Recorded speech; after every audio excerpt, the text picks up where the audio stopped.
மருத்துவ படிப்புக்கு பொது நுழைவுத் தேர்வு நடத்தும் விவகாரத்தில் மாநில அரசின் உரிமை மற்றும் மாணவர்களின் நலனை கணக்கில் எடுத்துக் கொள்ள வேண்டும் என்று மார்க்சிஸ்ட் கம்யூனிஸ்ட் கட்சியின் மாநிலங்களவை உறுப்பினர் டி கே ரங்கராஜன் வலியுறுத்தியுள்ளார்.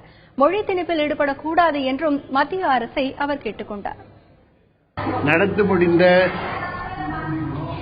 சட்டமன்ற தேர்தல் குறித்து மார்க்சிஸ்ட் கம்யூனிஸ்ட் கட்சியினுடைய 2 நாள் மாநில குழு கூட்டம் அதை பரிசீலிக்க துவங்கி இருக்கிறது.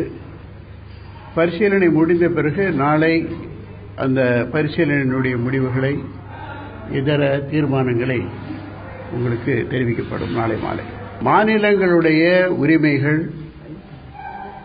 மாணவர்களுடைய எதிர்காலம் இவைகளை கணக்கில் எடுத்துக்கொண்டு மத்திய சர்க்கார் எந்த முடிவையும் மாநில அரசாங்கங்களை கலந்துதான் முடிவெடுக்க வேண்டுமே தவிர தன்னிச்சையாக எடுக்கக்கூடிய எல்லா முடிவுகளுமே எதிர்விளைவுகளை ஏற்படுத்தும் என்பதை மத்திய சர்க்காருக்கு எச்சரிக்க விரும்புகிறோம். சமஸ்கிருத திணிப்புக்கான நடவடிக்கை மத்திய அரசு தொடங்கியிருக்கிறதாக தமிழகத்தில் மட்டுமல்ல, இந்தியாவில் எந்த பகுதியிலுமே எந்த மொழி திணிப்பையும் யாரும் ஏற்றுக்கொள்ள மாட்டார்கள். தமிழ் மக்கள் நிச்சயமாக மொழி திணிப்புக்கு எதிரானவர்கள் என்பதை மத்திய அரசு புரிந்து கொள்ள வேண்டும்.